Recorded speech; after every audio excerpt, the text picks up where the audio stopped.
This video was made possible by CuriosityStream. When you sign up at curiositystream.com/HAI, you'll also get access to Nebula, the streaming video platform that HAI is a part of. In school, we learn about a lot of American icons, but many of our nation's greatest heroes get left out. We learn about Paul Revere's Midnight Ride, but not about Sybil Ludington, a 16-year-old girl who rode 40 rain-soaked miles to rally Continental Army troops. We learn about Rosa Parks' courageous bus protest, but not about Elizabeth Jennings Graham, who refused to leave a whites-only horse carriage in 1854, and we learn about the Wright brothers flying the first plane, but not about Larry Walters, a truck driver who in 1982 tied a bunch of weather balloons to a lawn chair and floated 16,000 feet into the frickin' sky like some sort of redneck Icarus trying to escape from Los Angeles.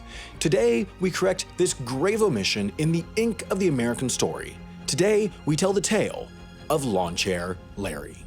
When Larry Walters was born in Los Angeles in 1949, there was no way to know that he would go on to become one of the most hardcore individuals in the history of the world, joining the likes of Genghis Khan, Winston Churchill, Betty White, and the turtle from Finding Nemo. The first years of Larry's life were relatively inauspicious. He had hoped one day to become an Air Force pilot, but soon discovered he couldn't due to poor eyesight, because it turns out seeing is important for pilots.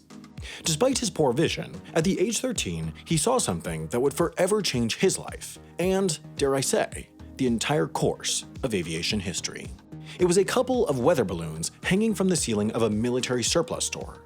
Larry looked at them and had the idea of using them to fly.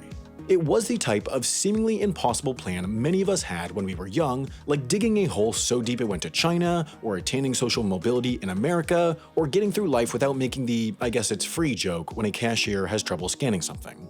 But at the age of 32, Larry made a decision that is somehow simultaneously the dumbest and the most brilliant choice of all time.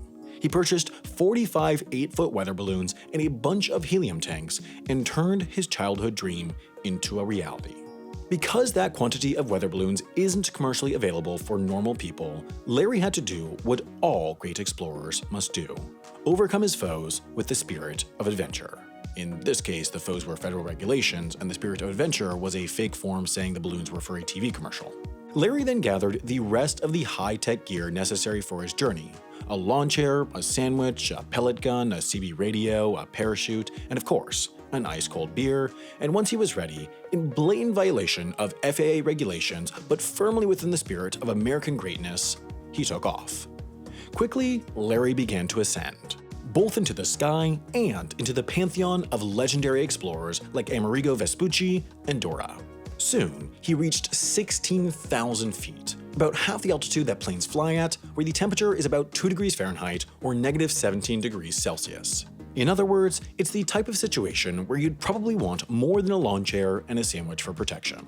After being seen by 2 commercial airliners, and presumably making the pilots seriously reconsider their sanity, Larry decided it was time to come down, and so he began shooting his pellet guns at the balloons until enough popped that he started to descend, a method so beautifully hilarious that it's far better than any joke I could write about it. He then accidentally dropped the pellet gun, but still slowly came back down to Earth, where finally, in an ending that feels written by either Wes Anderson or a drunk toddler, his balloon strings got tangled in a power line in Long Beach and caused a 20-minute power blackout.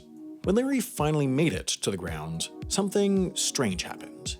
Instead of being immediately given the key to the city or awarded the Presidential Medal of Freedom, as he should have been, he was arrested by the Long Beach Police Department.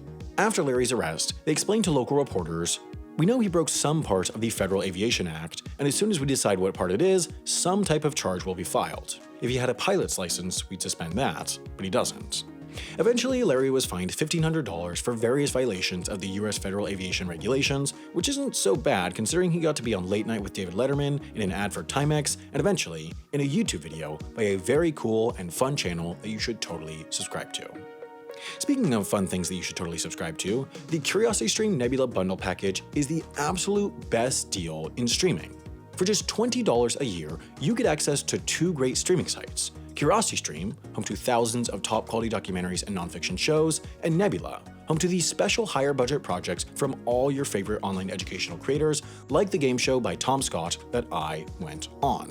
That will be released soon, but in the meantime, You can also watch all HAI and Wendover videos ad-free on Nebula, which is possible because watching on there supports us and all their other independent creators far more than on other platforms. You can sign up for the bundle deal, giving you access to both CuriosityStream and Nebula for just $20 a year at curiositystream.com/HAI.